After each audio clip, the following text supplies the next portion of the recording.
जय हिंद दोस्तों, आप सबका स्वागत है आपके अपने परिवार क्विज मास्टर में। Quiz master part of Exampur.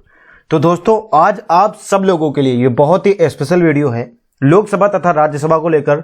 अगर आप कोई भी एग्जाम की तैयारी कर रहे हैं, हर एग्जाम में कभी किसी एग्जाम में 2 क्वेश्चन, कभी किसी एग्जाम में 3, कभी किसी एग्जाम में 4 क्वेश्चन इस तरीके से आते रहते हैं। एक क्वेश्चन तो 100% आना ही आना है और एक से ज्यादा ही क्वेश्चन हर एग्जाम में आते ही आते हैं।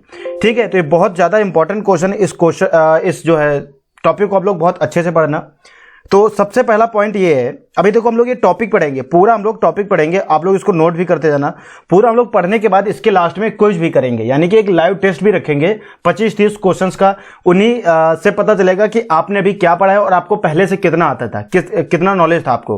ठीक है, उसके बारे में सारा कुछ हम लोग डिस्कस करेंगे। तो अगर आपने ये लोकसभा तथा राज्यसभा वाली वीडियो पूरी कंप्लीट देख ली तो आपको आज के बाद लोकसभा तथा राज्यसभा से लेकर कोई भी डाउट, कोई भी जरा सा भी मतलब आपके माइंड में क्वेश्चन नहीं रहेगा। बहुत ज्यादा महत्वपूर्ण और इंपॉर्टेंट टॉपिक है ये, इसको ध्यान से पढ़ना। कॉपी पे लेकर आ जाओ, सबसे पहले हेडिंग डाल लो लोकसभा। यहां पे वही सारे इंपॉर्टेंट पॉइंट हैं जो आपके एग्जाम के व्यू से देखे जाते हैं।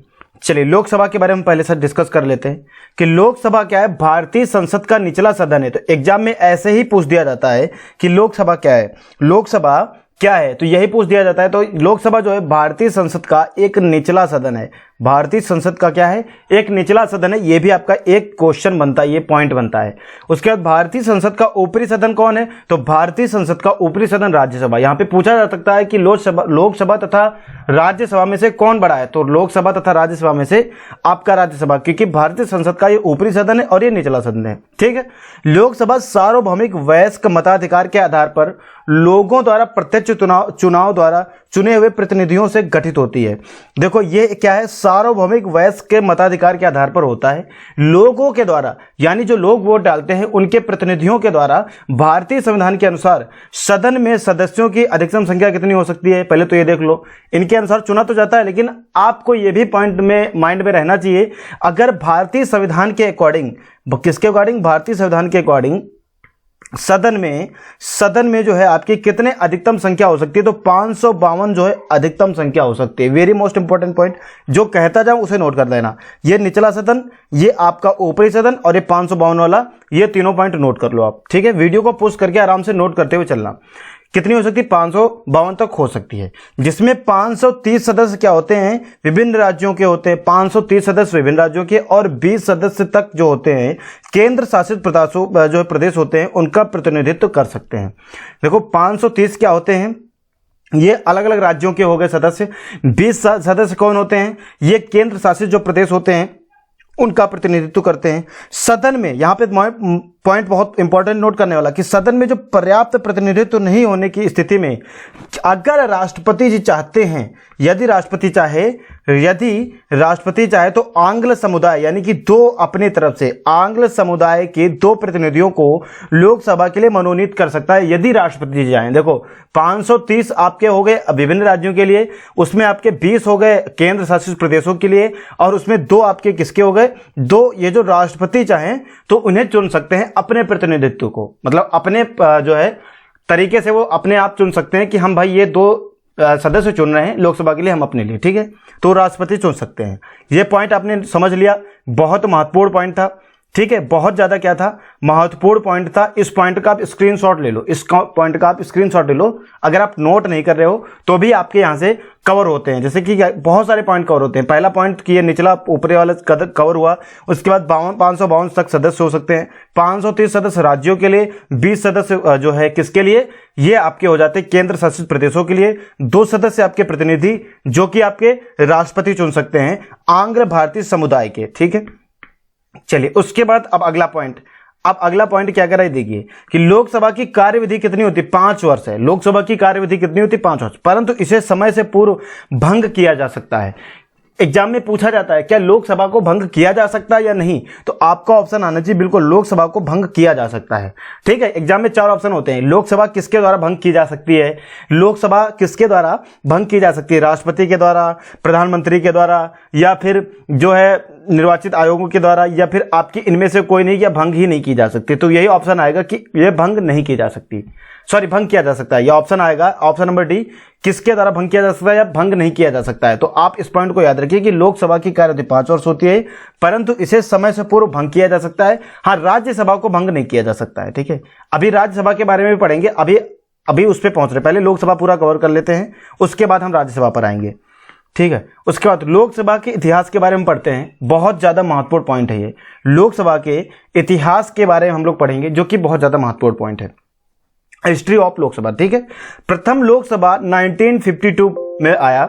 देखो, प्रथम लोकसभा कब हुआ? 1952 में पहले आम चुनाव होने के बाद देश को अपनी पहली लोकसभा मिली। कब? 1952 में। 1952 में देश को पहली अपनी लोकसभा मिली। भारतीय राष्ट्रीय कांग्रेस को उस समय जब भारतीय राष्ट्रीय कांग्रेस पहली बार चुनाव हुए थे, 364 सीटों के साथ जो जीत को हासिल करके सत्ता में पहुंची थी। कौन? भारतीय राष्ट्रीय कांग्रेस सत्ता में पहुंची। इसके साथ ही जवाहरलाल नेहरू जो थे, ये भारत के प्रथम प्रधानमंत्री बने। तब भारतीय राष्ट्रीय कांग्रेस को लगभग 45% जो है मत मिले थे। ठीक है, इसके साथ क्या थे? जवाहरलाल नेहरू, ये क्या बने? जवाहरलाल नेहरू जो बने, ये आपके भारतीय राष्ट्रीय कांग्रेस पार्टी की तरफ से भारत के पहले प्रधानमंत्री बने। ठीक है, 364 सीटें प्राप्त हुई। 1952 में पहले आम चुनाव हुए, 1952 में। अब आप यहां पे देखिए, बहुत महत्वपूर्ण है, नोट करते जाना आराम आराम वीडियो को पोस्ट करते हुए। राज्यों के अनुसार सीटों की संख्या, किसके अनुसार? राज्यों के अनुसार सीटों की संख्या। अब यह कैसे डिसाइड होगा कि किस जो है राज्य के अकॉर्डिंग किस सीट के, मतलब किस राज्य में कितनी सीटें जाएंगी, ये भी एक बहुत ज्यादा इंपॉर्टेंट पॉइंट है। इसमें भी बहुत ज्यादा जो है बहस हो जाती है। चलिए, भारत के प्रत्येक राज्य को उसकी जनसंख्या के आधार पर लोकसभा सदस्य मिलते हैं। वर्तमान में यह 1971 की जनसंख्या पर आधारित है। किसकी? 1971 की जनसंख्या पर आधारित है। अगली बार लोकसभा के सदस्यों की संख्या वर्ष 2026 में निर्धारित की जाएगी। Very very very most important question है। 1971 में, कब? 1971 में भारत की जनसंख्या के अनुसार 1971 में यह आधारित किया गया था कि किस राज्य में किसको कितने जो है सीटें मिलेंगी। अब ये कब तक रहेगा? ये आपका 2026 तक रहेगा। 2026 के बाद दोबारा डिसाइड होगा कि किस राज्य को कितनी सीटें मिलेंगी। कब तक रहेगा? 2026 में निर्धारित, ये दोबारा से किया जाएगा। 1971 से अब तक चल रहा है। इससे पहले प्रत्येक दशक की जनगणना के आधार पर सदस्य स्थान निर्धारित होते थे। ठीक है, यह कार्य बाकायदा देखो, यह भी इंपॉर्टेंट है, 84वें संविधान संशोधन। यहां पे देख लेना आप लोग, यहां पे क्या है, यहां पे इस पॉइंट को समझ लेना। यहां पे क्या कर रहे, देखिए, यह कार्य जो है 84वें संविधान संशोधन 2001 से किया गया था। कब? एग्जाम में पूछा जा सकता है कि 84वां संविधान संशोधन कब हुआ, तो यह भी याद रखो, यह 84वां संविधान संशोधन 2001 में हुआ। 84वां संविधान संशोधन से इसको किया जा रहा है ताकि राज्य अपनी आबादी के आधार पर ज्यादा से ज्यादा स्थान प्राप्त करने का प्रयास नहीं करे। अब यहां पे पॉइंट को समझना, यहां पे क्या डिसाइड किया गया था 1971 में कि जिसकी जितनी आबादी होगी उसके अकॉर्डिंग हम लोग क्या करेंगे, उसके अकॉर्डिंग हम सीट प्राप्त करेंगे। क्या करेंगे? सीट देंगे। लेकिन ऐसा भी हो सकता है कि राज्य ने, अगर जैसे कोई राज्य होते हैं कि आबादी पर रोक लगाते हैं, लेकिन अगर ऐसा चलता रहा तो राज्य अपनी आबादी को बढ़ाएंगे और ज्यादा सीटों को प्राप्त करने का प्रयास करेंगे। तो वहां पे प्रयास को क्या किया गया कि 84वां संविधान संशोधन ये किया गया। 84वां संविधान में संशोधन किया गया 2001 में, और यह कहा गया कि राज्य अपनी आबादी का बढ़ाने का प्रयास ना करें, इसीलिए इसको 2026 तक निर्धारित कर दिया गया कि अब 2026 के बाद हम जो है, ये जब जनगणना होगी भारत की, ठीक है, उसके बाद हम लोग इसका मतलब जनगणना के अकॉर्डिंग, जनसंख्या की जनगणना के अकॉर्डिंग सीटें देंगे। ये नहीं कि हम जनसंख्या के अकॉर्डिंग दे, जनसंख्या के अकॉर्डिंग दी जाएगी, लेकिन 2026 में। अभी तक जैसे चल रही सीटें वैसे ही क्रम चलता रहेगा। ठीक है, इतना पॉइंट आप समझ गए। अगर आप किसी भी एग्जाम की तैयारी कर रहे हैं, ये सभी एग्जाम के लिए इंपॉर्टेंट पॉइंट है, ऐसा नहीं कि किसी एक एग्जाम के लिए। आप चाहे यूपी पुलिस कांस्टेबल की तैयारी कर रहे हैं, यूपीएसआई की तैयारी कर रहे हैं, यूपीएसआई के लिए तो रामबाण क्लास है। अगर आप मान लो कि यूपीएससी की तैयारी कर रहे हो, जैसे कि एयरफोर्स, XY, NDA, CDS, ठीक है, CAPF, इन सब एग्जाम्स के लिए बहुत महत्वपूर्ण है। यूपी के सभी एग्जाम्स के लिए महत्वपूर्ण है। यूपी SSC में भी आप इसको यूज कर सकते हो, क्योंकि हिस्ट्री है तो हिस्ट्री सभी एग्जाम्स के लिए सेम रहेगी। ठीक है, चलिए, वर्तमान परिवेश में अब यहां पे देखिए एक एक पॉइंट को बड़े प्यार से समझना। वर्तमान परिदृश्य में राज्यों की जनसंख्या के अनुसार वितरित सीटों की संख्या के अनुसार उत्तर भारत का प्रतिनिधित्व दक्षिण भारत के मुकाबले जो काफी कम है। अब यहाँ पे देखना, वर्तमान में जो है सीटें हैं वो उत्तर भारत के प्रतिनिधित्व के अकॉर्डिंग दक्षिण भारत के मुकाबले बहुत कम है, यानी उत्तर भारत का ज्यादा है और दक्षिण भारत का कम है।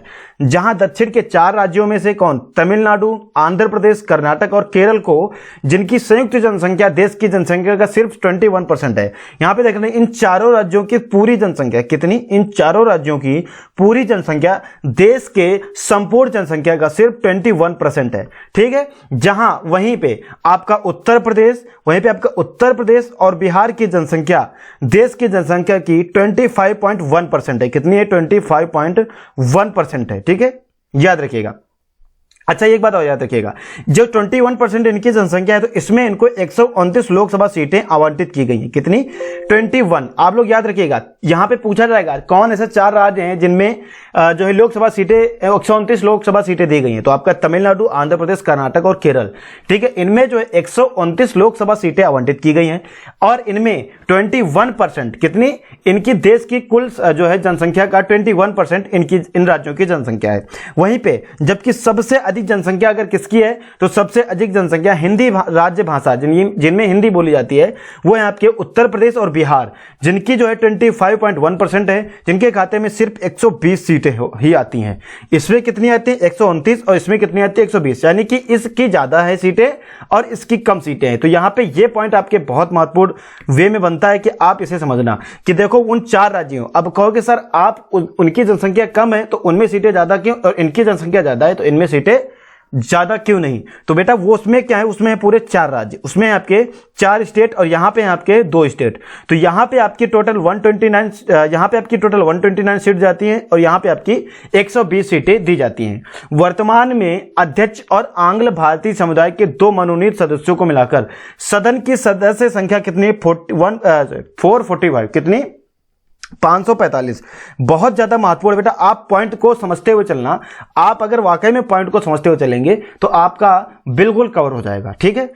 चलिए, तो यहां पे ये चीजें कवर हो गई, 129 और 130 वाली 21%, 25.1%, ठीक। 120 सीटें आती हैं उत्तर प्रदेश और बिहार के खाते में, और तमिलनाडु और आपके जो 4 राज्य हैं तमिलनाडु, आंध्र प्रदेश, कर्नाटक और केरल, इनमें कितनी आती हैं, 129 सीटें 4 राज्यों के अकॉर्डिंग, ठीक है। वर्तमान में अध्यक्ष आंग्ल भारतीय समुदाय के 2 मनोनीत सदस्यों को मिलाकर सदन की सदस्य संख्या कितनी है, 545 है। सदन की सदस्य संख्या जो है वो टोटल 544 यानी कि 545 है टोटल। ये एग्जाम में पूछा जाएगा कि सदन की सदस्य संख्या कितनी है, ये भी पूछा जाएगा कि आंग्ल भारतीय समुदाय के 2 मनोनीत सदस्यों को मिलाकर सदन की संख्या बताना है।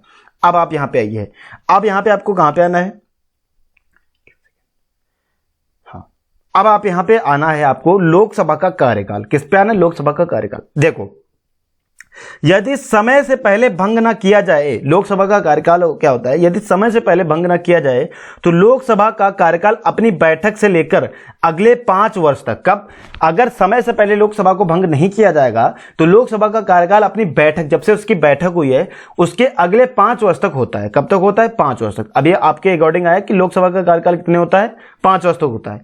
उसके बाद स्वतः भंग हो जाती है तो लोकसभा के कार्यकाल के दौरान यदि आपातकाल की घोषणा की जाती है, कब, मान लो लोकसभा का कार्यकाल चल रहा था और उसी समय आपातकाल की घोषणा की जाती है तो संसद इसका कार्यकाल कानूनन एक समय में अधिकतम 1 वर्ष तक बढ़ाने का अधिकार रखता है। कितना, संसद जो है कार्यकाल इसका कानूनन एक समय में अधिकतम, एक ही समय की बात कर रहा हूं यानी कि बार बार नहीं, एक समय में अधिकतम 1 वर्ष तक बढ़ाने का अधिकार रखता है। जबकि आपातकाल की घोषणा समाप्त होने की स्थिति में इसे किसी भी परिस्थिति में 6 महीने से अधिक नहीं बढ़ाया जा सकता। अब कहोगे सर यहां पे पॉइंट कुछ पल्ले नहीं पड़ा, अभी समझाता हूं, बहुत अच्छे से आप समझ जाओगे। देखो यहां पे क्या कह रहा है, यहां पे आपका कह रहा है कि संसद जो है, संसद को इसका कार्यकाल कानून के द्वारा एक समय में अधिकतम 1 वर्ष तक बढ़ाने का अधिकार है। यानी कि आपातकाल की घोषणा हुई और आपातकाल की घोषणा के अकॉर्डिंग संसद ने क्या किया, इसमें जो है 1 साल तक आपका जो है आपातकाल लगा दिया, ठीक है।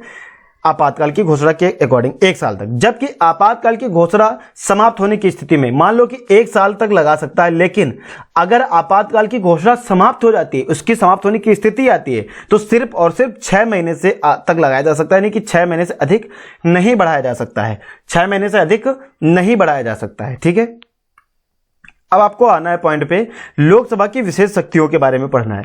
लोकसभा की विशेष शक्तियों के बारे में, किसके बारे में? लोकसभा की विशेष शक्तियों के बारे में।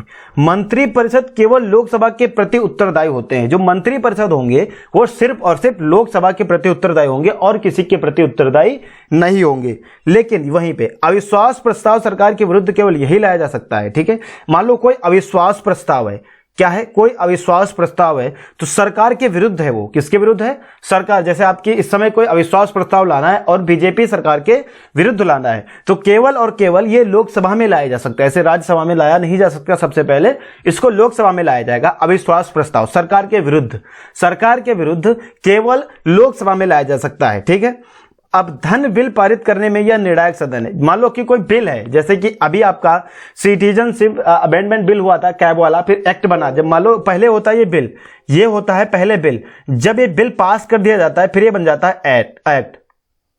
ये क्या बन जाता है? एक्ट। तो एक सिटीजनशिप अमेंडमेंट बिल से सिटीजनशिप अमेंडमेंट एक्ट बन गया। ठीक है, ये बन जाता है एक्ट। तो उसी तरीके से धन बिल पारित करने में यह निर्णायक सदन होता है। मान लो कि कोई धन बिल है, इसी तरीके जैसे ये बिल है उसी तरीके से आपका धन बिल होता है, उसको पारित करने के लिए इसमें निर्णय लिया जाता है। ये एक निर्णायक सदन है।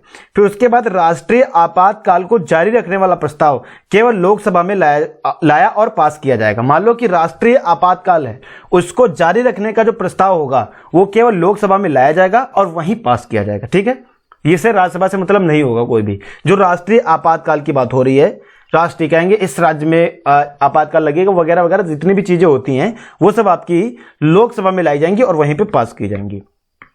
उसके बाद लोकसभा के पदाधिकारी होते हैं। इसकी विशेष शक्तियों के अकॉर्डिंग लोकसभा के पदाधिकारी होते हैं और लोकसभा के अपने अध्यक्ष यानी स्पीकर होते हैं। ठीक है, अब आपको बताना है कि लोकसभा के इस समय वर्तमान में अध्यक्ष कौन है। कमेंट बॉक्स में फटाफट बताओ। अब हम नेक्स्ट पॉइंट पे चलते हैं। नेक्स्ट पॉइंट क्या कर रहा है? हेडिंग डालते जाना और लिखते जाना।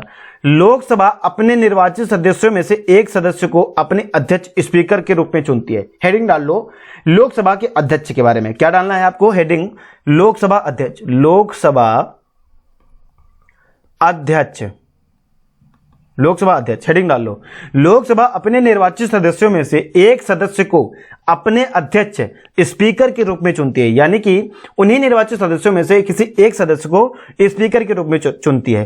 कार्य संचालन में अध्यक्ष की सहायता उपाध्यक्ष द्वारा की जाती है। अध्यक्ष, मान लो कि कोई कार्य किया जा रहा है तो अध्यक्ष होता है, उसके ऊपर मतलब उपाध्यक्ष होता है, उसके द्वारा की जाती है, जिसका चुनाव भी लोकसभा के निर्वाचित सदस्य करते हैं। कौन करता है? इसका चुनाव भी आपके लोकसभा के निर्वाचित सदस्य ही करेंगे, क्योंकि उसी में से एक को चुना जाता है और उसका चुनाव भी लोकसभा के सदस्य ही करते हैं। लोकसभा में कार्य संचालन का उत्तरदायित्व अध्यक्ष को होता है। मान लो लोकसभा में कोई कार्य संचालन होगा और उसका उत्तरदायित्व जो होगा वो सिर्फ और सिर्फ अध्यक्ष के पास होगा। वर्तमान में लोकसभा के अध्यक्ष ओम बिरला हैं, इसको नोट करो। ठीक है बेटा, पॉइंट को नोट करते जाओ। वर्तमान में लोकसभा के अध्यक्ष ओम बिरला है। हालांकि जितना पढ़ा रहा हूं सारा इंपॉर्टेंट है, लेकिन मैं जो ज्यादा बताता हूं कि इसको नोट करना, उसको आप हर हालत में नोट करो। वैसे इस तरीके से आपको दिख रहा होगा कि आप आराम से स्क्रीनशॉट भी ले सकते हो।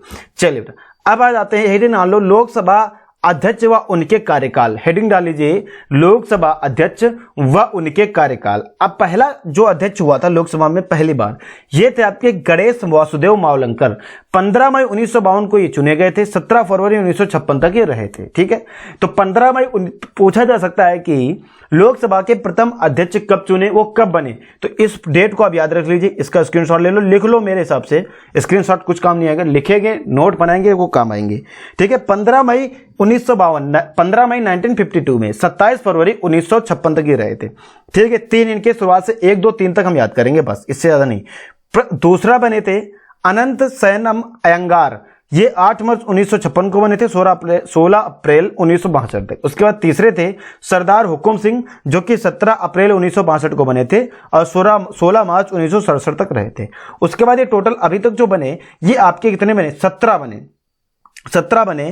कितने बने बेटा? 17 बने। आप इन्हें याद करने की वैसे आवश्यकता नहीं, आप देख सकते हो। वैसे मैं आपको एक बार दिखा देता हूं, आप स्क्रीनशॉट ले लो। 3 हो गए थे, 3 हो गए थे। नोट करना चाहे तो आप नोट कर लें। ये चौथा और ये पांचवा।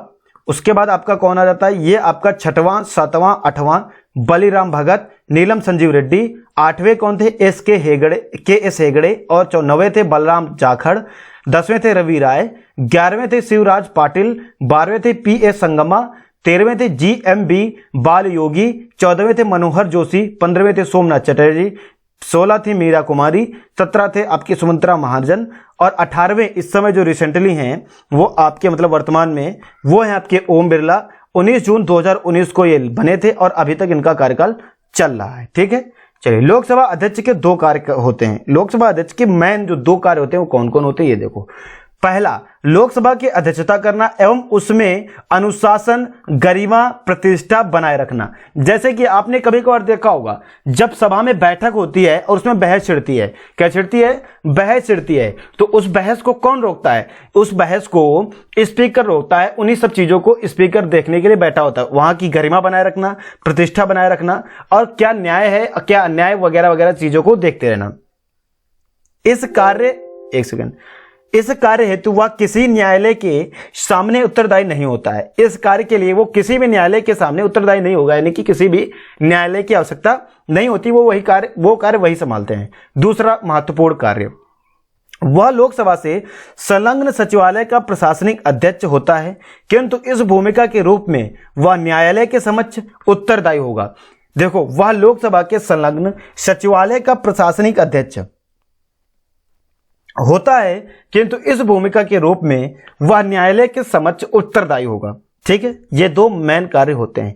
अब इनकी शक्तियां देख लो, स्पीकर की विशेष शक्तियां देख लो। दोनों सदनों का पहले शक्ति, दोनों सदनों का सम्मिलित सत्र बुलाने पर स्पीकर ही उसका अध्यक्ष होगा। मान लो कि दोनों सदन हैं, दोनों का सम्मिलित सत्र बुलाने पर भी स्पीकर ही उसका अध्यक्ष होगा। उसके अनुपस्थित होने पर स्पीकर यानी कि उप स्पीकर जो होता है तथा उसके भी न होने पर राज्यसभा का उपसभापति अथवा सत्र द्वारा नामांकित कोई भी सदस्य सत्र का अध्यक्ष होता है। इसको आप समझ पाए, फिर से एक बार पढ़ेंगे तो समझ पाएंगे।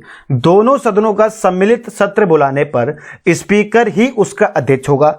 उसके अनुपस्थित होने पर उप स्पीकर तथा उसके भी ना होने पर, मान लो कि अगर स्पीकर नहीं है तो उसके अनुपस्थित होने पर उप स्पीकर, अगर उस उप स्पीकर भी नहीं है तो उसके भी ना होने पर राज्यसभा का उपसभापति अथवा सत्र द्वारा नामांकित कोई भी सदस्य, राज्यसभा का जो उपसभापति होगा उस अथवा जो सत्र द्वारा नामांकित कोई भी सदस्य सत्र का अध्यक्ष होता है। फिर पॉइंट 2 कि धन बिल का निर्धारण स्पीकर करता है। धन बिल जो होता है उसका निर्धारण कौन करता है, स्पीकर। यदि धन बिल पे स्पीकर संख्याकित नहीं करता है, मान लो कि यानी कि धन बिल है और स्पीकर ने उस पर क्या किया, संख्याकित नहीं किया, उस बिल को धन बिल नहीं माना जाएगा। स्पीकर का निर्णय अंतिम तथा बाध्यकारी होता है। ठीक है, स्पीकर का ही निर्णय क्या होता है, अंतिम तथा बाध्यकारी। अगर स्पीकर ने उस पर हस्ताक्षर नहीं किए तो उसको धन बिल नहीं माना जाएगा, उसको रद्द कर दिया जाएगा। स्पीकर ने निर्णय ले लिया तो वही उसका अंतिम और बाध्यकारी यानी बंधा हुआ निर्णय होता है। ये इसकी विशेष शक्तियां हैं। और भी एक शक्ति है, उन्हें भी देखते हैं। सभी संसदीय समितियों तथा उसकी अधीनता में काम करती हैं। जितनी भी संसदीय समितियां होती हैं वो उनकी अध्यक्षता में काम करती हैं। किसकी, स्पीकर की अध्यक्षता में कार्य करती हैं। उसके किसी भी समिति का सदस्य चुने जाने पर वह उसका पदेन अध्यक्ष होता है। पदेन अधिकारी क्या है, उसके किसी समिति का सदस्य चुने जाने पर वह उसका पदेन अध्यक्ष होगा। अब पॉइंट 4, लोकसभा के विघटन होने पर भी स्पीकर पद का कार्य करता है। लोकसभा के विघटन होने पर भी स्पीकर पद का कार्य करता है। नवीन लोकसभा के चुने जाने पर ही वह अपना पद छोड़ता है। अगला पॉइंट, अगली हेडिंग डाल लो, कार्यवाहक अध्यक्ष। अगली हेडिंग डालेंगे सभी लोग, कार्यवाहक अध्यक्ष। प्रोटेम स्पीकर, जब कोई नवीन लोकसभा चुनी जाती है, यहां पे मैंने क्या कहा, जब नवीन लोकसभा चुनी जाती है तब वो अपना पद छोड़ता है। लेकिन अब यहां पे देखो, कार्यवाहक अध्यक्ष यानी प्रोटेम स्पीकर, जब कोई नवीन लोकसभा चुनी जाती है तब राष्ट्रपति उस सदस्य को कार्यवाहक स्पीकर नियुक्त करता है। याद रखना, प्रोटेम स्पीकर को कौन नियुक्त करता है, राष्ट्रपति उस सदस्य को कार्यवाहक स्पीकर नियुक्त करता है, जिसको संसद में सदस्य होने का सबसे लंबा अनुभव होता है। जो संसद में सबसे लंबे एक्सपीरियंस एक्सपीरियंस के साथ होता है, सबसे लंबे अनुभव के साथ होता है, उसे चुना जाता है। वह राष्ट्रपति द्वारा शपथ ग्रहण करता है। किसके द्वारा कार्यवाहक अध्यक्ष ग्रहण करता है शपथ? प्रोटेम स्पीकर राष्ट्रपति के द्वारा शपथ ग्रहण करता है। ठीक है। संसद, उसके दो कार्य होते हैं। पहला कार्य संसद सदस्यों को शपथ दिलवाना, जो संसद के सदस्य होंगे उनको शपथ दिलवाना है पहला कार्य। एवं नवीन स्पीकर, चुनाव प्रक्रिया का अध्यक्ष वही बनता है। जो नवीन स्पीकर होते हैं, नवीन स्पीकर जो होता है आपका, चुनाव प्रक्रिया जो होगी उसका भी अध्यक्ष कौन बनेगा? कार्यवाहक अध्यक्ष यानी प्रोटेम स्पीकर ही बनेगा। अब आप हेडिंग डाल लीजिए उपाध्यक्ष। उपाध्यक्ष हेडिंग डाल लीजिए। अब पॉइंट नोट करना, लोकसभा के सदस्य अपने में से किसी एक का उपाध्यक्ष के रूप में चुनाव करते हैं। यदि संबंधित सदस्य का लोकसभा की सदस्यता खत्म हो जाती है तो उसका अध्यक्ष या उपाध्यक्ष पद भी खत्म हो जाता है। यहां पे अभी मैं दोबारा पढ़ाऊंगा तब आपको समझ में आएगा। उपाध्यक्ष अपना त्यागपत्र अध्यक्ष को संबोधित करता है। लोकसभा के उपस्थित सदस्यों को बहुमत से सम्मत किए हुए प्रस्ताव के अनुसार अध्यक्ष या उपाध्यक्ष को पदच्युत जो है, पद से निकाला जाना। पदच्युत का मतलब होता है पद से निकाला जाना, किया जा सकता है। अब इसको पॉइंट से पढ़ समझना। देखो यहां पे क्या कह रहा है, जिनको जल्दी बेटा वो जाओ, कोई दिक्कत नहीं है, लेकिन हम आराम आराम पढ़ेंगे क्योंकि लोकसभा एवं राज्यसभा छोटा टॉपिक नहीं, बड़ा टॉपिक है। ठीक है, तो आराम से पढ़ते हुए चलेंगे। लोकसभा के सदस्य अपने में से किसी एक का उपाध्यक्ष के रूप में चुनाव करते हैं। जो लोकसभा के सदस्य होते हैं, यहां पे पॉइंट याद रखना कि उपाध्यक्ष का चुनाव कैसे होता है। तो जो लोकसभा के सदस्य होते हैं उन्हीं में से, अपने में से किसी एक का उपाध्यक्ष के रूप में क्या करते हैं? चुनाव करते हैं। उपाध्यक्ष के रूप में चुनाव करते हैं। यदि संबंधित सदस्य का लोकसभा की सदस्यता खत्म हो जाती है, यानी कि यदि संबंधित सदस्य जो है लोकसभा की क्या कर देते हैं? सदस्यता खत्म हो जाती है, यानी कि जो चुना गया था और उसकी लोकसभा की सदस्यता क्या है, जो लोकसभा के कार्यकाल होता है, एक समय होता है, उस तक खत्म हो जाती है, तो उसका अध्यक्ष या उपाध्यक्ष पद भी खत्म हो जाता है। जैसे कि लोकसभा की सदस्यता आपकी खत्म हो गई, आपकी एज पूरी हो गई, तो अगर आप अध्यक्ष हैं या उपाध्यक्ष हैं तो दोनों की आपकी क्या है? अध्यक्षता खत्म हो जाती है, पद खत्म हो जाता है। अब देखना, उपाध्यक्ष अपना त्याग पत्र अध्यक्ष को देगा। किसको देगा? अगर उपाध्यक्ष की जो है क्या खत्म हो गई है? सदस्यता खत्म हो गई, तो अपना त्याग पत्र वो किसको देगा? अध्यक्ष को संबोधित करेगा। और लोकसभा के उपस्थित सदस्यों के बहुमत से सम्मत किए हुए प्रस्ताव के अनुसार अध्यक्ष या उपाध्यक्ष को पद से निकाला जाना, यानी पद से निकाला भी जा सकता है। ऐसा नहीं है कि वो पद पे हैं तो हैं, उनको पद से हटाया भी जा सकता है, निकाला किया जा सकता है। फिर ठीक है, ये आप पॉइंट समझ गए। अब अगला पॉइंट यहां पे देखिए। अब अगला पॉइंट यहां पे देखिए उपाध्यक्ष के बारे में। वर्तमान में लोकसभा के उपाध्यक्ष का पद क्या है? रिक्त। यहां पे ये पॉइंट बहुत महत्वपूर्ण है। अगर मैं आपसे पूछ दूं कि वर्तमान में लोकसभा के उपाध्यक्ष कौन है, तो आप कंफ्यूज हो जाओगे, क्योंकि वर्तमान में लोकसभा के उपाध्यक्ष का पद जो है बच्चा वो रिक्त है। क्योंकि निव वर्तमान उपाध्यक्ष कौन? एम थंबीदुरई का कार्यकाल 16वीं लोकसभा के भंग होने से 25/5/2019 को पूर्ण हो गया था। ठीक है, कौन सी? 16वीं लोकसभा भंग। अभी तक 17 लोकसभा है टोटल, और इसमें 16वीं लोकसभा के भंग होने से 25/5/2019 को पूर्ण हो गया था। वर्तमान में लोकसभा के उपाध्यक्ष का पद क्या है? रिक्त है। अगर पूछ दिया जाए 25/5/2019 के पहले लोकसभा के उपाध्यक्ष कौन थे, इनका नाम था एम थंबीदुरई, इनका नाम था, जो कि लोकसभा के उपाध्यक्ष थे। वर्तमान में इनका पद रिक्त है। तो आपका एग्जाम में जिस प्रकार से क्वेश्चन आए, आप उस प्रकार से समझकर इसका आंसर कर सकते हो बेटा। ठीक है, चलिए अगला पॉइंट। लोकसभा का विशेष सत्र जो होता है वो अनुच्छेद 352 के अनुसार होता है। किसके? अनुच्छेद 352 में इसका टोटल वर्णन है, किंतु इसे 44वें संविधान संशोधन 1978 में स्थापित किया गया था। पॉइंट को समझते हुए चलना। यदि लोकसभा में कम से कम 1 से 10 सदस्य का प्रस्ताव लाते हैं जिसमें राष्ट्रीय आपातकाल को जारी न रखने की बात कही गई हो, तो नोटिस देने के 14 दिन के भीतर सत्र बुलाया जाएगा। देखो यहां पे दोबारा समझाता हूं, तब समझ में आएगा। यहां पे क्या कर रहा है कि लोकसभा का विशेष सत्र, अनुच्छेद 352 इसका वर्णन है। एग्जाम में पूछा जा सकता है कि लोकसभा का विशेष सत्र किस अनुच्छेद में इसका वर्णन दिया गया है, तो इसका वर्णन अनुच्छेद 352 में दिया गया है। ठीक है, किंतु इसे 44वें संशोधन 1978 से स्थापित किया गया, यानी कि 44वां संविधान संशोधन हुआ 1978 में।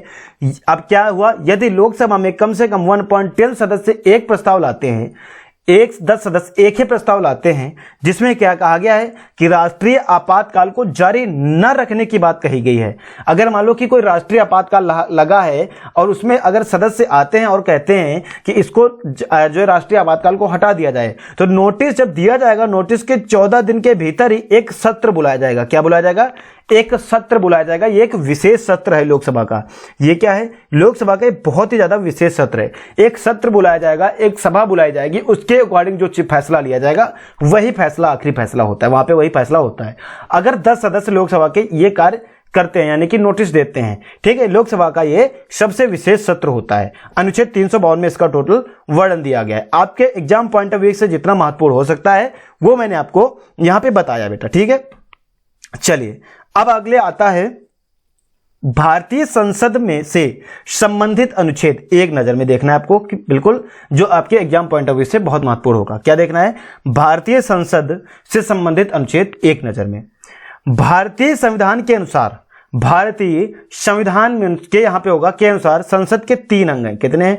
एग्जाम में पूछा जा सकता है भारतीय संविधान के अनुसार संसद के कितने अंग हैं, तो भारतीय संविधान के अनुसार संसद के 3 अंग हैं। अभी आपको पूरा पॉइंट से समझाऊंगा। अभी आपकी क्विज है, लाइव टेस्ट भी है आखिरी में, ठीक है। कौन?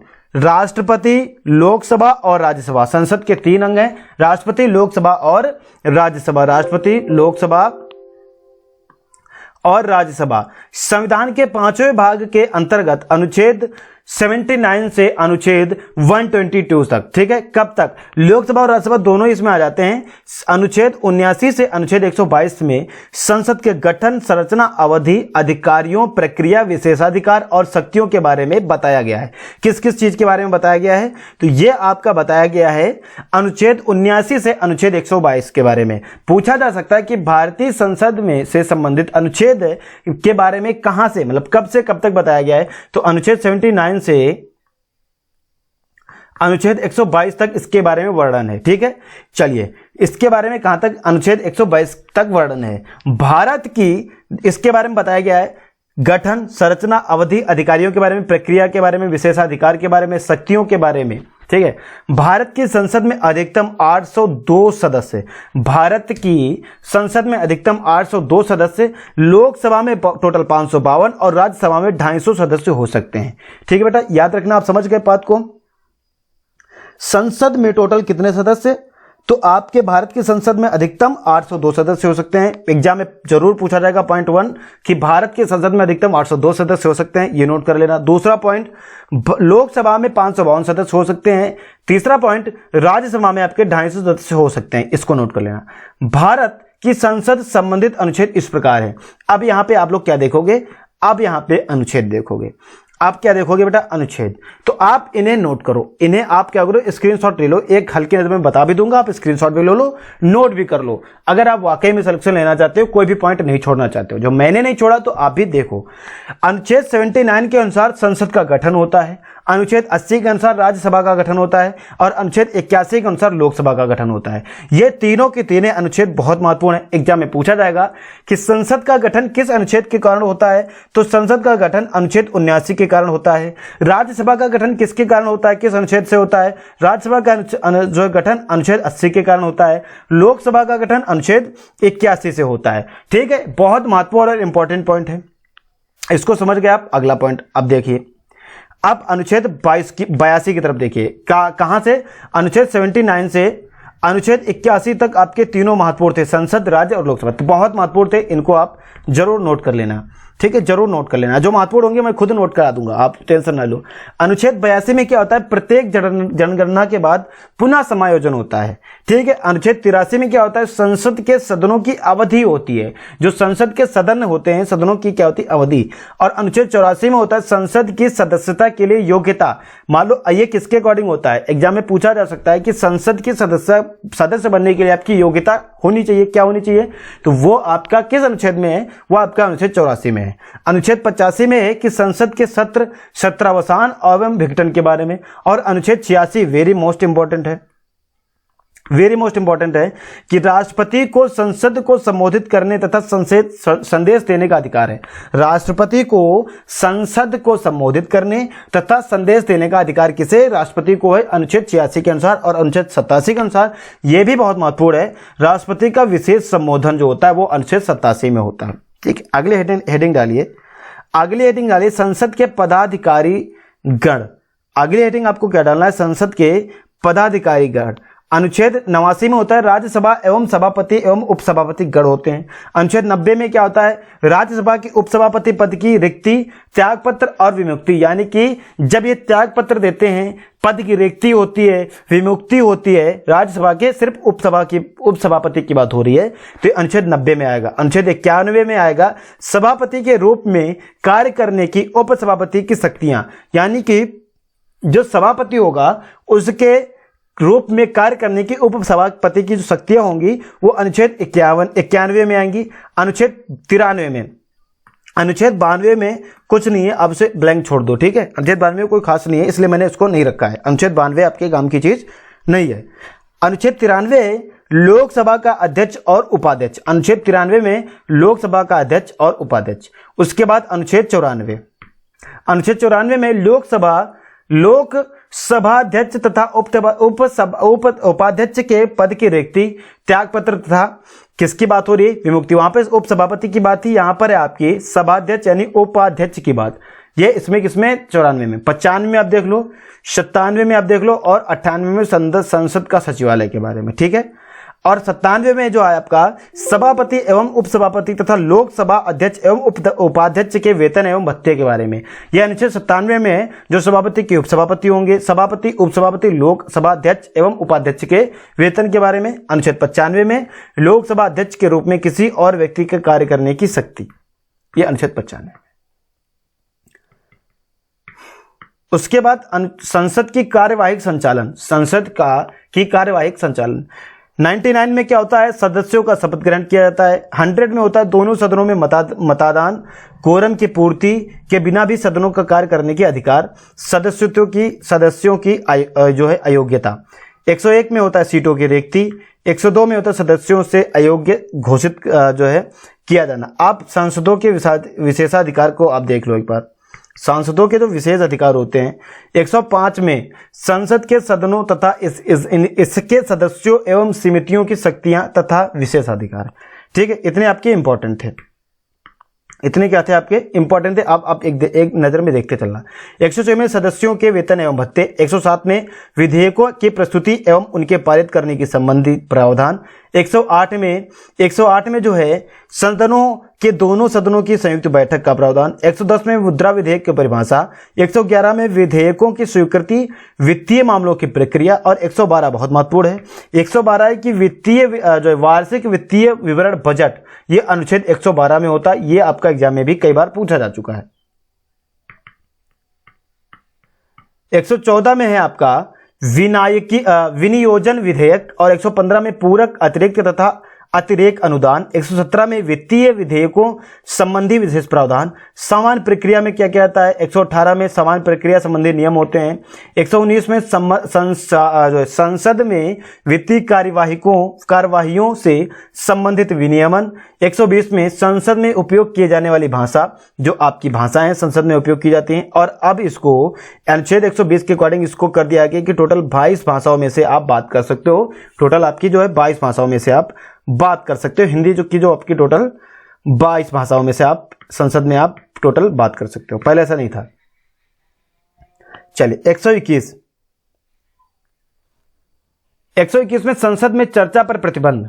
अनुच्छेद 121 में अगर संसद में कोई चर्चा हो रही है उस पर प्रतिबंध लगाया जाता है, वो 121 में। ये भी इंपॉर्टेंट है, ये भी आपका इंपॉर्टेंट है। 122 में संसद की कार्यवाहियों के बारे में न्यायालय पूछताछ नहीं कर सकता। संसद की कार्यवाही जो होती है, मैंने आपको बताया था ना पहले पॉइंट में कि जो आपका स्पीकर निर्णय लेता है उसमें आपका न्यायालय भी पूछताछ नहीं कर सकता। और 123 में राष्ट्रपति की अध्यादेश पारित करने की शक्ति। ये 122 तक ही होता है, लेकिन 123 में आप देख लो, ये एक इंपॉर्टेंट अलग पॉइंट है। ये आप देख लो कि राष्ट्रपति की अध्यादेश पारित करने की शक्ति। ठीक है, तो ये हो गया आपका लोकसभा, ये क्या हो गया, लोकसभा। लोकसभा से इससे बाहर एक भी क्वेश्चन नहीं फंसेगा, अगर फंस जाए तो आप बता देना। बहुत महत्वपूर्ण पॉइंट था, जितने भी महत्वपूर्ण पॉइंट थे मैंने सारे के सारे कराए। महत्वपूर्ण क्या, भी महत्वपूर्ण से भी ज्यादा महत्वपूर्ण मैंने पॉइंट आपके यहाँ पे करवाए हैं। चलिए अब देखिए, राज्यसभा के बारे में बात हो रही है। राज्यसभा भारतीय लोकतंत्र की ऊपरी प्रतिनिधि सभा है। राज्यसभा क्या है, भारतीय लोकतंत्र की ऊपरी प्रतिनिधि सभा है। लोकसभा निचली प्रतिनिधि सभा है। राज्यसभा में 245 सदस्य होते हैं, जिनमें 12 सदस्य भारत के राष्ट्रपति के द्वारा नामांकित होते हैं।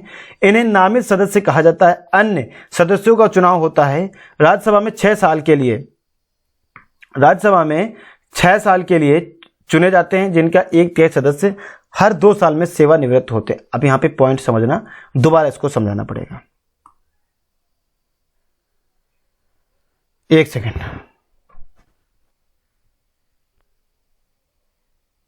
1 सेकेंड देना बच्चा।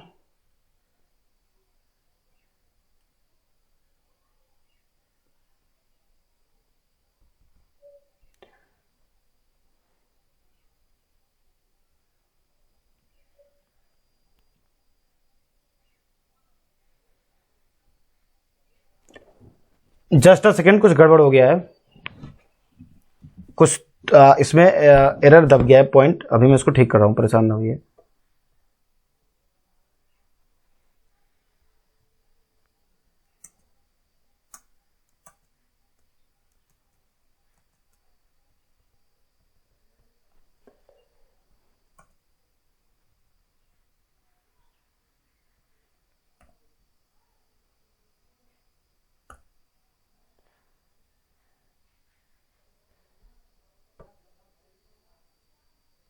ये कुछ हैंग सा कर गया है। एक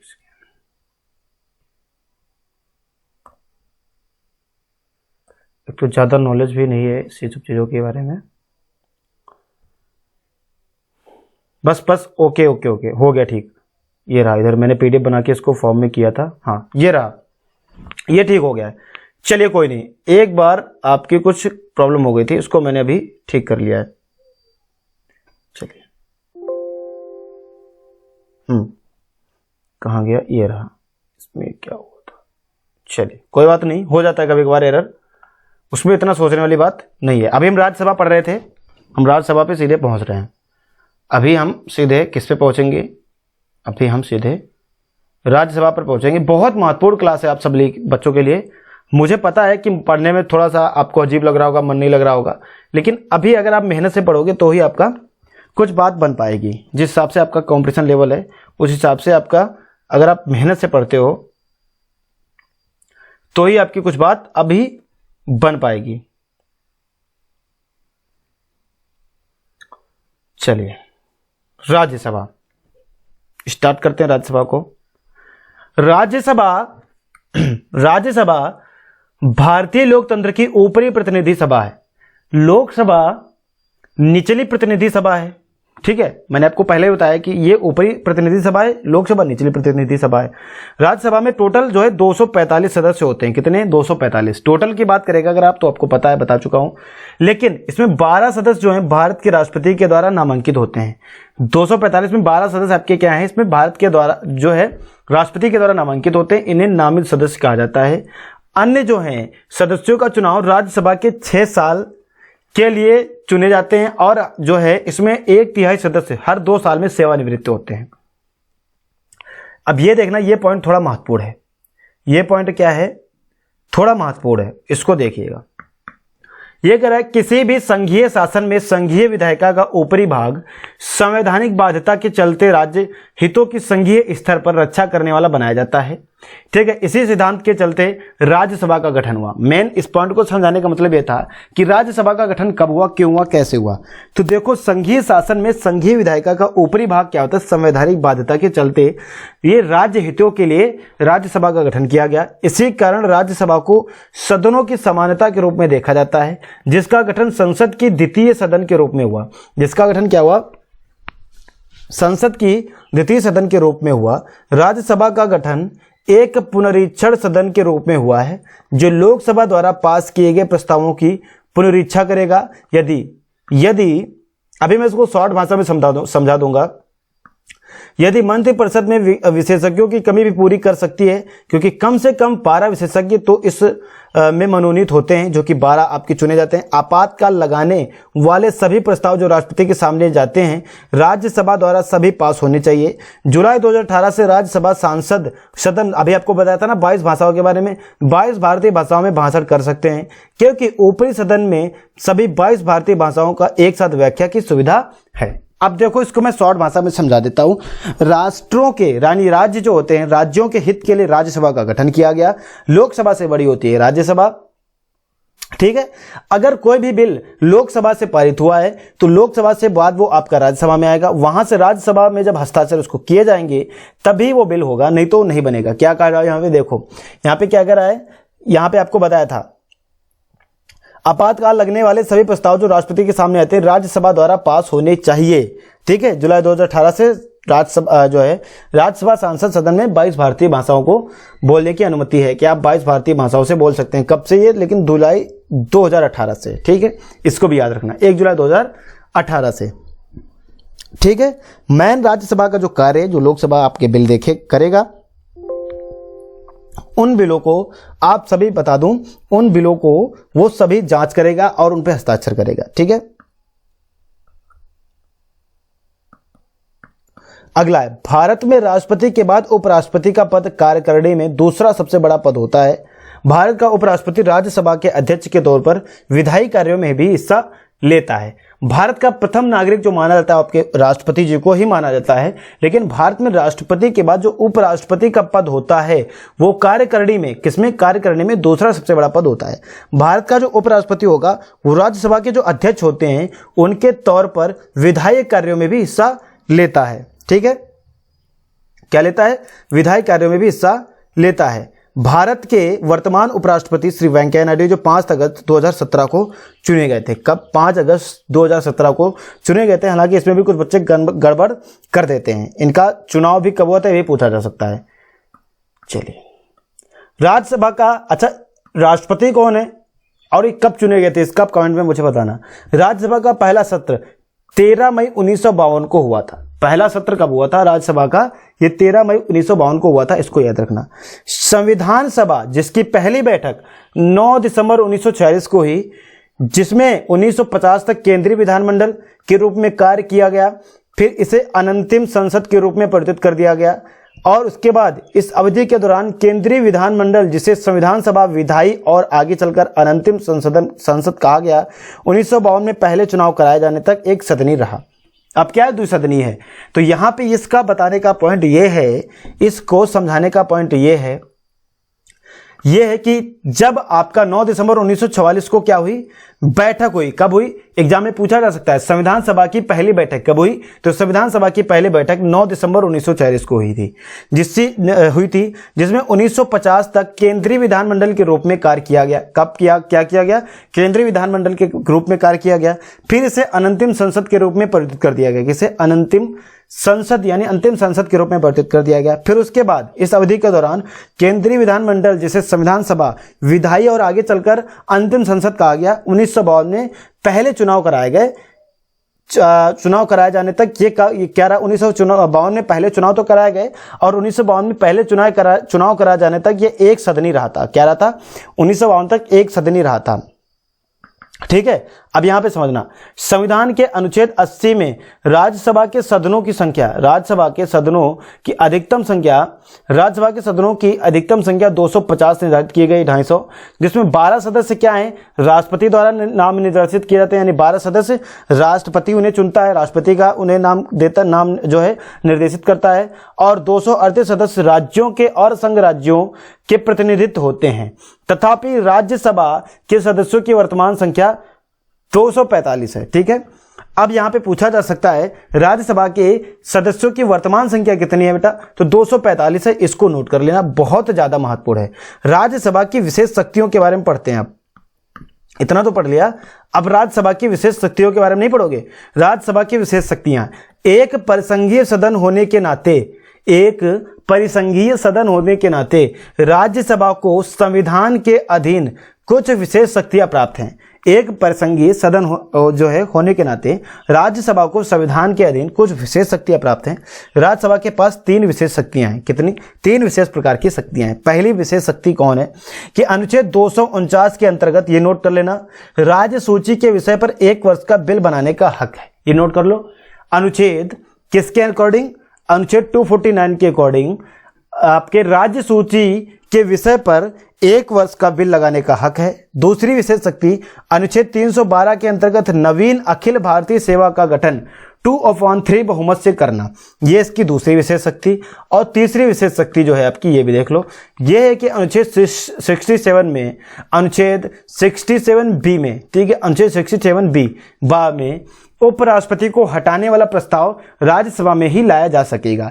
यानी कि अगर उपराष्ट्रपति के हटाने के प्रस्ताव की बात हो रही है तो अनुच्छेद 67B के अकॉर्डिंग ये पहले ही कहाँ लाया जाएगा? ये प्रस्ताव सबसे पहले राज्यसभा में ही लाया जा सकेगा, इसके अलावा कहीं भी नहीं लाया जा सकेगा। इसके अलावा बेटा कहाँ क्या है? कहीं भी नहीं लाया जा सकेगा। बहुत बोर हो गए आप लोग? ईमानदारी से बताओ, बहुत ज्यादा बोर हो गए हो क्या? बोर हो गए हो तो चलिए, अब आपकी जो है पढ़ा अभी तक जो आपने, उसकी टेस्ट की बारी आ गई। अब आपकी किसकी आ गई बेटा बात? टेस्ट की। तो रेडी हो जाओ, फिर देखते हैं आप लोगों में कितने क्वेश्चन सही कर पाते हो। तैयार हो जाओ। 25, 10, 35, 40 क्वेश्चन है टोटल। तैयार हो जाओ। राज्यसभा और लोकसभा के दोनों के बहुत महत्वपूर्ण क्वेश्चन है। तो आज जो है आपको बताना है कि आपने अभी तक क्या पढ़ा और दिखा देना है कि आप पे भी कुछ दम है। अगर इन क्वेश्चंस को आप सही नहीं कर पाते हो तो आने वाले टाइम पे आप गड़बड़ कर जाओगे। तो आप एक काम करना, जो मैंने अभी तक पढ़ाया वो प्रीवियस जाके देख लेना, आपको एक एक पॉइंट कवर समझ में आएगा और इन क्वेश्चन से भी आप बहुत चीज कवर कर सकते हो, बहुत चीज कवर कर सकते हो। तो लोकसभा तथा राज्यसभा को लेकर ये 40 क्वेश्चन है, जो ऐसे क्वेश्चन हर एग्जाम में पूछे जाते हैं। चाहे वो आपका एग्जाम एसएससी का हो, चाहे फिर वो एग्जाम आपका एनटीपीसी का हो, चाहे वो एग्जाम आपका यूपीपी का हो, चाहे वो एग्जाम यूपीएसआई का हो, चाहे वो एग्जाम आपका क्या बोलते हैं यूपीएससी लेवल का हो, एयरफोर्स XY का हो, एनडीए का हो, सीडीएस का हो, किसी भी एग्जाम का हो, सभी एग्जाम में ये क्वेश्चंस आते ही आते हैं और जरूर पूछे जाएंगे। आप कहोगे सर यूपी पुलिस कांस्टेबल सब एक कैसे? बिल्कुल, अगर 552 सदस्य होते हैं तो होते हैं, फिर वो कांस्टेबल में पूछा जाए या किसी भी एग्जाम में पूछा जाए। तो लोकसभा तथा राज्यसभा को लेकर 40 ऐसे महत्वपूर्ण क्वेश्चन है, अगर आप इन्हें रट लेते हो तो आपको एग्जाम में इससे बाहर एक भी क्वेश्चन नहीं मिलेगा। जब एग्जाम देकर आकर जो आप एग्जाम खत्म करके आना, तो मैं आपको सेम क्वेश्चन स्क्रीन पे दिखा दूंगा बोर्ड पे, आपको पता चल जाएगा कि हाँ सर आपने जो पढ़ाया था उसी में से आया है। आपके यहां से 100% मार्क्स जो है फिक्स हो सकते हैं अगर कोई यहां से क्वेश्चन आता है लोकसभा तथा राज्यसभा से, और ऐसा कोई एग्जाम नहीं जहां से ये क्वेश्चन संविधान से पूछा ना जाए। ठीक है, तो रेडी हो जाओ, बहुत महत्वपूर्ण प्रश्न है आपके, बहुत एग्जाम के पॉइंट ऑफ व्यू से बहुत हेल्पफुल रहेंगे। चलिए, पहला क्वेश्चन है कि लोकसभा की अधिकतम सदस्य संख्या कितनी हो सकती है? लोकसभा की अधिकतम सदस्य संख्या कितनी हो सकती है? तो आप सभी बच्चों को पता होगा कि अधिकतम सदस्य संख्या 552 हो सकती है। अभी मैंने आपको थोड़ी देर पहले बताया था कि इसकी जो है वर्तमान में संख्या कितनी है, ये आप लोग कमेंट में बताओ। ठीक है, 552 हो सकती है। इसके बाद प्रश्न नंबर 2, प्रश्न नंबर 2 है कि वर्तमान समय में लोकसभा में सदस्यों की संख्या कितनी निर्धारित है? वर्तमान में लोकसभा में सदस्यों की संख्या कितनी निर्धारित है? लो, जो क्वेश्चन पूछ रहा था उसका सामने आंसर आ गया, 545। बिल्कुल सभी लोग आंसर सही दे रहे हैं। 2 का भी एकदम सही उत्तर है, 545 एकदम सही उत्तर है। उसके बाद लोकसभा में राज्यों का किस आधार पर सीटें आवंटित की जाती हैं? अभी थोड़ी देर पहले बताया था, लोकसभा में जो राज्यों को किस आधार पर सीटें आवंटित की जाती हैं। ठीक है, किस प्रकार सीटें आवंटित की जाती हैं? तो ये जनसंख्या के अकॉर्डिंग सीटें आवंटित की जाती हैं। किसके? अगर आपके राज्य में ज्यादा जनसंख्या है तो उसके अकॉर्डिंग सीटें आवंटित की जाती हैं। जैसे कि आपके बता दें 4 राज्य हैं, जैसे तमिलनाडु, केरल, ये आपके क्या हैं? ऐसे राज्यों में 21% और 25.1% आपकी उत्तर प्रदेश और बिहार की। भारत की कुल संपूर्ण जो जनसंख्या की 25.1% है और इसमें आपकी 120 सीटें हैं, 120 सीटें हैं। अब ये देखते हुए सरकार ने ये सोचा कि अगर जनसंख्या के अकॉर्डिंग रहेगा तो सरकार सोचेगी कि हम क्यों ना फिर अपनी जनसंख्या को बढ़ाया जाए तो हमारी सीटें ज्यादा बढ़ जाएंगी। तो इसीलिए एक बार फिक्स कर दिया गया कि जो सीटें अभी सब राज्यों में चल रही हैं वही सीटें आवंटित की जाएंगी। अब 2026 में नई लोकसभा का जब मतलब जो नई गठन होगा, नई सीटें आवंटित की जाएंगी 2026 में। तब तक जो सीटें जिसको मिली हुई हैं उतनी ही सीटें मिलेंगी। ठीक है, तमिलनाडु, कर्नाटक, केरल, ये जो राज्य हैं इनमें 129 है। ठीक है, चलिए अगला है प्रश्न नंबर 4। 2026 में होगी नई सीटें आवंटित। ठीक है, प्रश्न नंबर 4, राष्ट्रपति लोकसभा में आंग्ल भारतीय समुदाय में से कितने सदस्यों को मनोनीत कर सकता है? आपको पता था आंग्ल भारतीय समुदाय, मैंने आपको पहले बताया था आंग्ल भारतीय समुदाय में से 2 सदस्यों को मनोनीत कर सकता है। कितने? 2 सदस्यों को मनोनीत कर सकता है। बहुत महत्वपूर्ण क्वेश्चन, बहुत बढ़िया बच्चों। अगला प्रश्न, राष्ट्रपति द्वारा लोकसभा में आंग्ल भारतीय समुदाय के 2 सदस्यों को किस अनुच्छेद के तहत मनोनीत करता है? बेटा किस अनुच्छेद के तहत मनोनीत करता है? तो ये करता है अनुच्छेद 331 के तहत। कुछ बच्चे 335 का सही उत्तर दे रहे हैं, गलत है। राष्ट्रपति जो है, राष्ट्रपति द्वारा जो लोकसभा में आंग्ल भारतीय समुदाय के जो 2 सदस्य मनोनीत किए जाते हैं, ये किस अनुच्छेद के तहत मनोनीत किए जाते हैं? ये अनुच्छेद 331 के आर्टिकल 331 के अकॉर्डिंग ये आपके मनोनीत किए जाते हैं। फिर प्रश्न नंबर 6 है। प्रश्न नंबर 6 क्या कह रहा है कि लोकसभा में राज्यवार सीटों का आवंटन। देखो यहां पे वही प्रश्न आ गया जो मैंने आपको बताया था अभी थोड़ी देर पहले। लोकसभा में राज्य सीटों का आवंटन 1917 की जनगणना पर आधारित है। ठीक है, एग्जाम में पूछा जा सकता है कि लोकसभा में जो राज्यवार सीटों का आवंटन है, यानी कि जो लोकसभा में सीटें बांटी जाती हैं, जैसे कि उत्तर प्रदेश, बिहार में आपकी 120 है, 129 केरल, कर्नाटक वगैरह में है, तो ये आपकी वहां पे क्यों इतनी है? ये किस जो है ईयर में बांटी गई थी सीटें, कब बांटी गई थी? तो 1971 के जनगणना के आधार पर बांटी गई थी। जब नेक्स्ट होगा वो 2026 में होगा। नेक्स्ट कब होगा आपका? नेक्स्ट आपका 2026 में ये दोबारा सीटें आवंटित की जाएंगी। ये इसलिए किया गया इतना लंबा गैप, क्योंकि अगर ये नहीं किया जाता तो राज्य अपने अपने अकॉर्डिंग सीटें ज्यादा प्राप्त करने के लिए वो जनसंख्या को बढ़ाने लगते हैं। अब आपको पता है जनसंख्या क्यों बढ़ाने लगते हैं? क्योंकि सीटें जो हैं वो जनसंख्या के आधार पर दी जाती हैं। अब जनसंख्या ज्यादा होती है तो सीटें ज्यादा देनी पड़ती, इसीलिए 2026 के बाद होगा। यानी अभी जो सीटें चल रही वही चलेंगी 2026 में। अब इतना कोई करेगा नहीं, इसलिए सरकार ने ये होशियारी दिखाई। अब उसके बाद भारत में स्वतंत्रता के पश्चात पहली बार आम चुनाव कब संपन्न कराए गए? वेरी मोस्ट इंपॉर्टेंट क्वेश्चन बेटा, अभी थोड़ी देर पहले आपको बता चुका हूं। भारत में स्वतंत्रता के पश्चात पहली बार आम चुनाव आपके कब संपन्न कराए गए? तो पहली बार आम चुनाव आपके 1952 में संपन्न कराए गए। कब? 1952 में आपके पहली बार आम चुनाव संपन्न कराए गए। उसके बाद लोकसभा का चुनाव लड़ने के लिए उम्मीदवारों की न्यूनतम आयु कितनी होनी चाहिए? अगर मान लो कि लोकसभा का चुनाव आपको लड़ना है तो आपकी न्यूनतम आयु कितनी होनी चाहिए? तो लोकसभा का चुनाव लड़ने के लिए आपकी न्यूनतम आयु 25 ईयर होनी चाहिए। कितनी? 25 ईयर होनी चाहिए। अभी आपको बताऊंगा कि राज्यसभा की भी कितनी होती है, वो भी आपको बताऊंगा, लेकिन लोकसभा की इतनी होनी चाहिए। अगला, कोई वित्तीय बिल प्रस्तावित हो सकता है केवल लोकसभा में, केवल राज्यसभा में, एक साथ दोनों सदनों में, या फिर दोनों सदनों के संयुक्त सत्र में। तो कोई वित्तीय बिल सिर्फ और सिर्फ लोकसभा में प्रस्तावित हो सकता है। कोई वित्तीय बिल सबसे पहले कहां जाएगा? लोकसभा में प्रस्तावित हो सकता है। कोई वित्तीय बिल सबसे पहले लोकसभा में प्रस्तावित हो सकता है। वर्ष 2019 का आम चुनाव कौन सी लोकसभा है? जो वर्ष 2019 का आम चुनाव हुआ था ये कौन सी लोकसभा है? ये आपकी कौन सी लोकसभा है? तो इसके पहले भी मैं आपको बता चुका हूं, ये आपकी जो है कौन सी लोकसभा है? यह आपकी 17वीं लोकसभा है। कौन सी लोकसभा है? 11 का सही उत्तर से आएगा, यह आपकी 17वीं लोकसभा है। उसके बाद प्रश्न नंबर 12, अभी राज्यसभा के बारे में मैं आपके साथ डिस्कस करूंगा।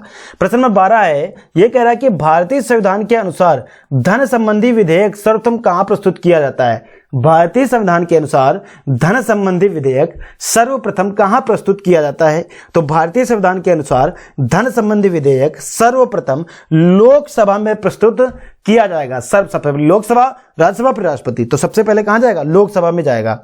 उसके बाद लोकसभा में विपक्षी दल के लिए उसके पास न्यूनतम कितने सांसद लोकसभा में होने चाहिए? लोकसभा में विपक्षी दल है मान लो कोई, उसके पास न्यूनतम कितने सांसद लोकसभा में होने चाहिए? तो उसके पास कम से कम कितने सांसद होने चाहिए? तो उसके पास जो है 55 सांसद होने चाहिए। 55, विपक्षी दल के पास 55 सांसद होने अनिवार्य हैं।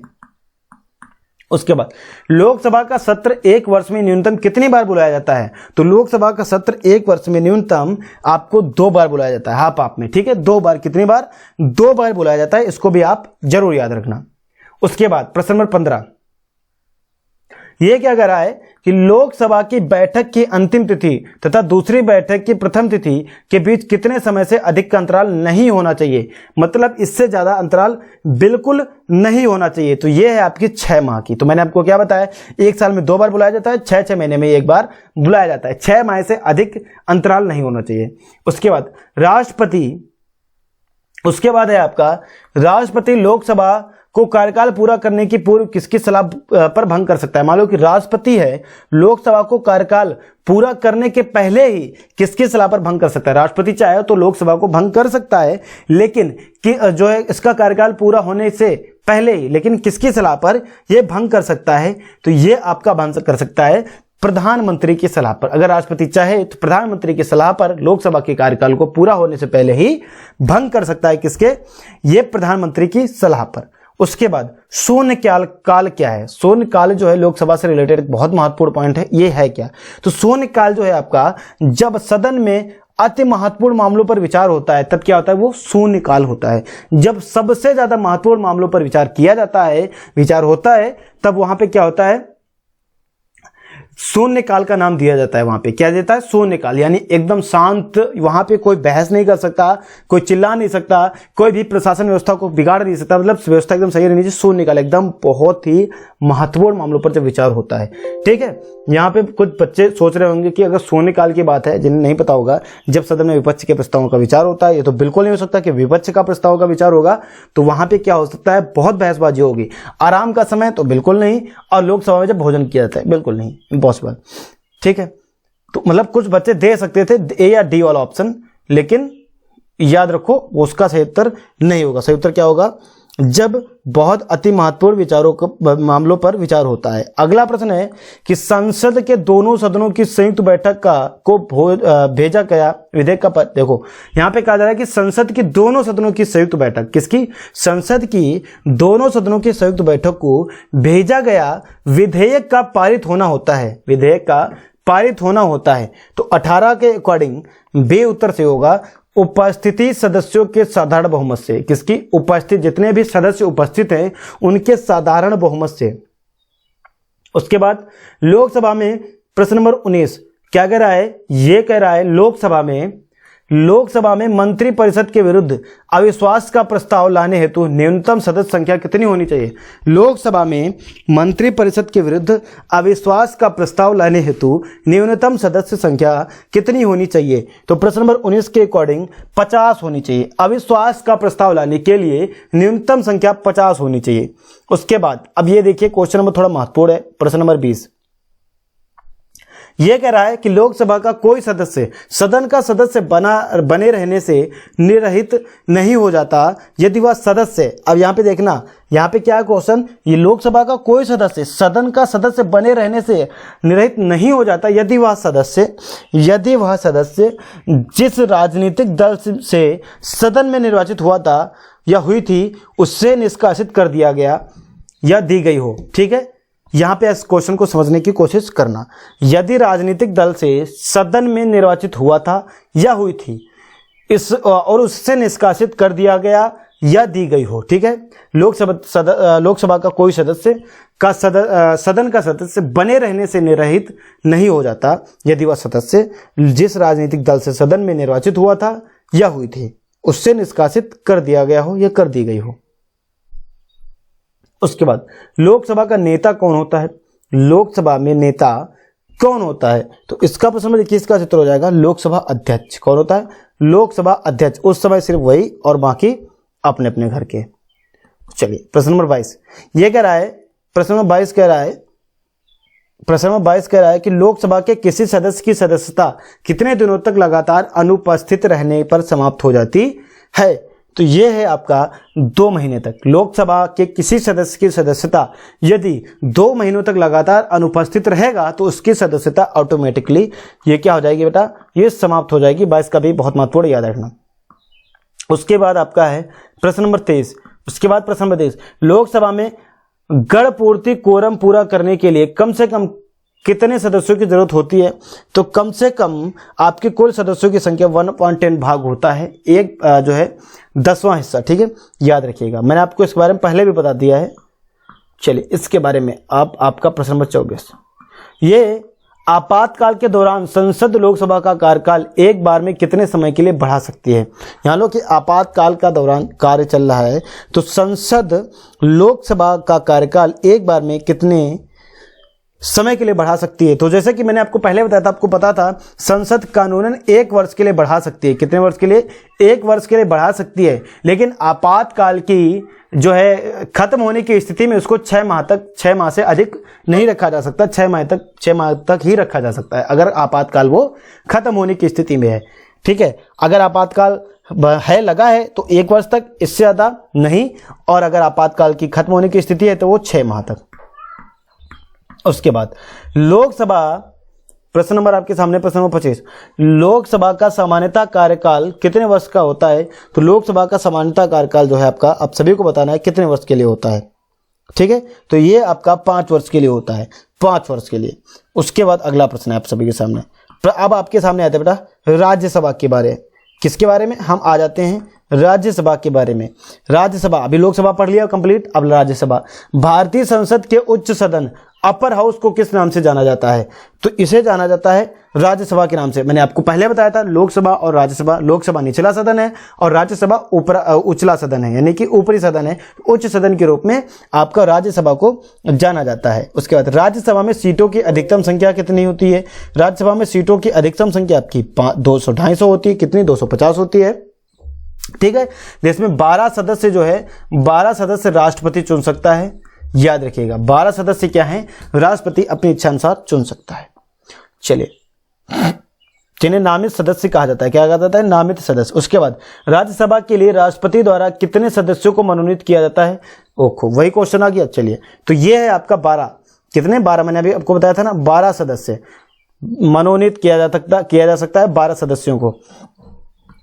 उसके बाद अगला प्रश्न है प्रश्न नंबर 4। यह क्या कह रहा है? यह कह रहा है कि राष्ट्रपति द्वारा राज्यसभा के लिए कला, साहित्य, विज्ञान आदि क्षेत्रों में 12 सदस्यों को मनोनीत करने की व्यवस्था भारतीय संविधान के लिए किस अनुच्छेद के अंतर्गत आता है। अभी संविधान में हम लोग अनुच्छेद भी पढ़ाए थे तो आपको याद भी होगा। अनुच्छेद 80 के अकॉर्डिंग आता है। अनुच्छेद 80 के अकॉर्डिंग, अनुच्छेद 79, 80 और 81। 79 में क्या होता है? राष्ट्रपति। ठीक है, और 80 में राज्यसभा, लोकसभा, और आपके 80 में राज्यसभा और 81 में लोकसभा का गठन होता है, जिसमें आपका क्या है, ये अनुच्छेद 80 के अकॉर्डिंग होता है, जिसमें आपका क्या, कला, साहित्य, विज्ञान क्षेत्रों में 12 सदस्यों को मनोनीत करने की व्यवस्था भारतीय संविधान के अनुच्छेद के अंतर्गत आता है। उसके बाद प्रश्न नंबर 5 है। प्रश्न नंबर 5 क्या कह रहा है? यह कह रहा है कि राज्यसभा के लिए नामित प्रथम फिल्म अभिनेत्री कौन थी। राज्यसभा के लिए नामित प्रथम फिल्म अभिनेत्री जो थी वो थी आपकी नरगिस दत्त। कुछ लोग आपका हेमा मालिनी बता रहे हैं, बिल्कुल गलत है बेटा। 5 का बी आएगा। ये बहुत महत्वपूर्ण क्वेश्चन है, ये आपका बहुत महत्वपूर्ण क्वेश्चन है और एग्जाम में पूछा जाता है। ये थी नरगिस दत्त। उसके बाद सर्वप्रथम किस फिल्म अभिनेता को राज्यसभा का सदस्य मनोनीत किया गया था। सर्वप्रथम किस फिल्म अभिनेता को राज्यसभा का सदस्य मनोनीत किया गया था। तो प्रश्न नंबर 6 के अकॉर्डिंग जो इसका सही उत्तर हो जाता है वो हो जाता है पृथ्वीराज कपूर को। किसे चुना गया था? पृथ्वीराज कपूर को चुना गया था। फिर राज्यसभा का स्थायी सदन कहते हैं, राज्यसभा को क्या कहते हैं? राज्यसभा को स्थायी सदन कहते हैं। उसका रीजन यह है कि इसे विघटित नहीं किया जा सकता। क्या किया जाता है? इसे विघटित नहीं किया जा सकता। वहीं आपका लोकसभा को विघटित किया जा सकता है, इसीलिए उसको स्थायी सदन नहीं कहते हैं, लेकिन इसे विघटित नहीं किया जा सकता, इसीलिए इसको हम स्थायी सदन कहते हैं। उसके बाद अगला प्रश्न है, राज्यसभा का सभापति कौन होता है। राज्यसभा का सभापति कौन होता है? तो प्रश्न नंबर 8 के अकॉर्डिंग राज्यसभा का जो सभापति होता है वो उपराष्ट्रपति होता है। राष्ट्रपति के बाद आपका उपराष्ट्रपति सबसे जो है आपका राज्यसभा में नामी जो है नाम होता है, ठीक है, उपराष्ट्रपति। उसके बाद प्रश्न नंबर 9, प्रश्न नंबर 9 है कि राज्यसभा को भंग करने का अधिकार किसे प्राप्त है। राज्यसभा को भंग करने का अधिकार किसे प्राप्त है? जैसे लोकसभा को भंग करने का अधिकार राष्ट्रपति को प्राप्त है और वो भी प्रधानमंत्री की सलाह लेकर लोकसभा को भंग कर सकते हैं। उसी प्रकार राज्यसभा को प्राप्त करने का अधिकार इनमें से किसी को नहीं है, यानी कि राज्यसभा को भंग नहीं किया जा सकता। राज्यसभा को भंग नहीं किया जा सकता। डी वाला ऑप्शन एकदम सही है, यानी कि इनमें से कोई नहीं, ना ही उपराष्ट्रपति को, ना ही राष्ट्रपति को, ना ही सर्वोच्च न्यायालय को। ठीक है, चलिए उसके बाद अगला प्रश्न है राज्यसभा का सदस्य बनने के लिए उम्मीदवार की न्यूनतम आयु कितनी होनी चाहिए? राज्यसभा का सदस्य बनने के लिए उम्मीदवार की न्यूनतम आयु कितनी होनी चाहिए? तो न्यूनतम आयु इसमें जो है आपकी कितनी होनी चाहिए बेटा? ये होनी चाहिए 30 वर्ष। पहले आपकी कितनी थी? पहले आपकी लोकसभा की बात करें तो लोकसभा में आपकी न्यूनतम आयु 25 ईयर होनी चाहिए। कितनी? 25 ईयर। यहाँ पे आपकी जो है 10 का आपका 30 वर्ष होनी चाहिए। कितनी? 30 वर्ष। ये आपकी किसमें? ये आपकी राज्यसभा की बात हो रही है। किसकी? राज्यसभा की बात हो रही है। ठीक है, चलिए अगला प्रश्न देखिए। 30 वर्ष, उसमें आपकी कितनी? 25 ईयर। राज्यसभा के सदस्यों का कार्यकाल कितने वर्ष का होता है? राज्यसभा के सदस्यों का जो कार्यकाल होता है वो 6 वर्ष के लिए होता है। वहीं लोकसभा के सदस्यों का कार्यकाल 5 वर्ष होता है। वहीं राज्यसभा के सदस्यों का कार्यकाल आपका 6 वर्ष के लिए होता है। उसके बाद अगला प्रश्न आप सभी के सामने, अगला प्रश्न क्या कह रहा है? प्रश्न नंबर 12 क्या कह रहा है? राज्यसभा के संदर्भ में निम्नलिखित में से कौन सा कथन सही है? राज्यसभा के संदर्भ में निम्नलिखित में से कौन सा कथन जो है वो सही है, आपको एक बताना है। इसमें आप देख लो, इसके आधे सदस्य प्रति 2 वर्ष में अवकाश प्राप्त करते हैं, गलत है। इसके 1/3 सदस्य प्रति 2 वर्ष में अवकाश प्राप्त करते हैं, एकदम सही है। इसके 1/3 सदस्य प्रति 3 वर्ष में, गलत है। इसके आधे सदस्य प्रति 3, गलत है। तो इसमें क्या आ जाएगा? बी वाला ऑप्शन सही हो जाएगा कि इसके 1/3 सदस्य जो है प्रति 2 वर्ष में, कब?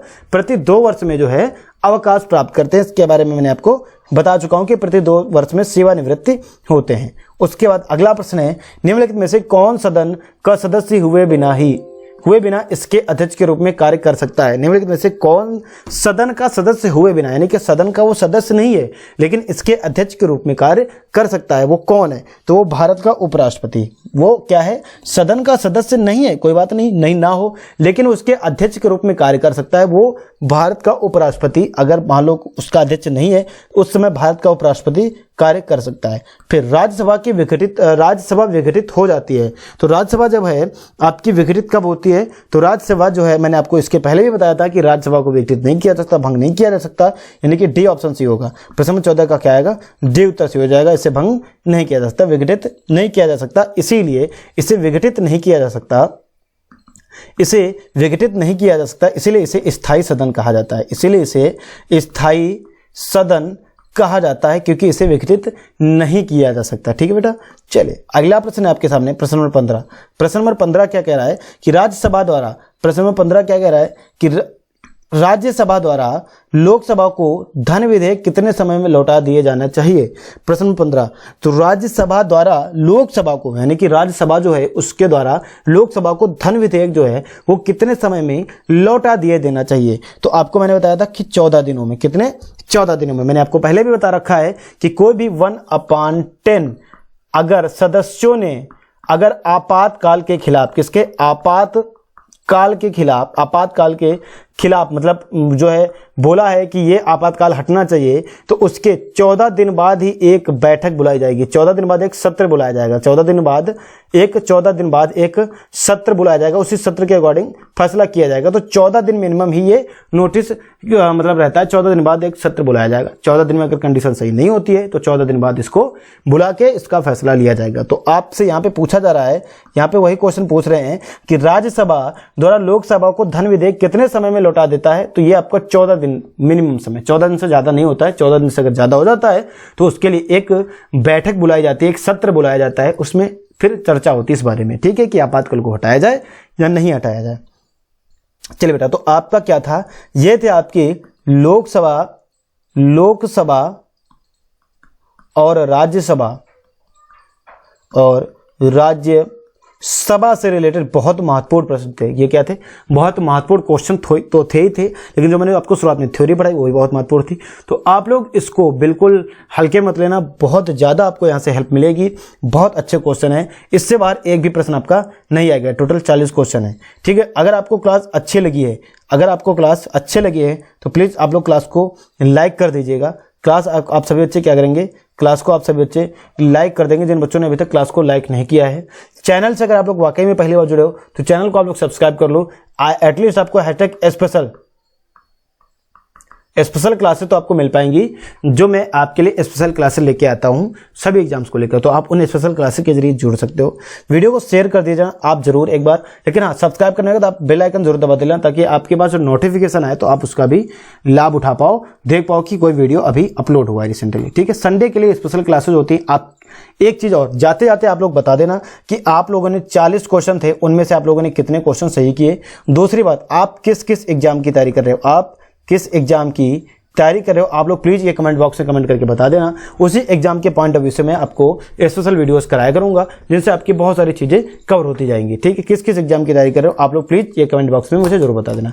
40 में आप लोगों ने कितने सही किए हैं ये भी बता देना। ठीक है, चलिए फिर thank you very much, thanks for watching. जय हिंद जय भारत। आप सभी का बहुत बहुत शुक्रिया वीडियो देखने के लिए। अगर आप लोग पहली बार जुड़े हो चैनल से तो चैनल को आप लोग प्लीज सब्सक्राइब जरूर कर लेना। थैंक यू बच्चों, थैंक्स फॉर वॉचिंग।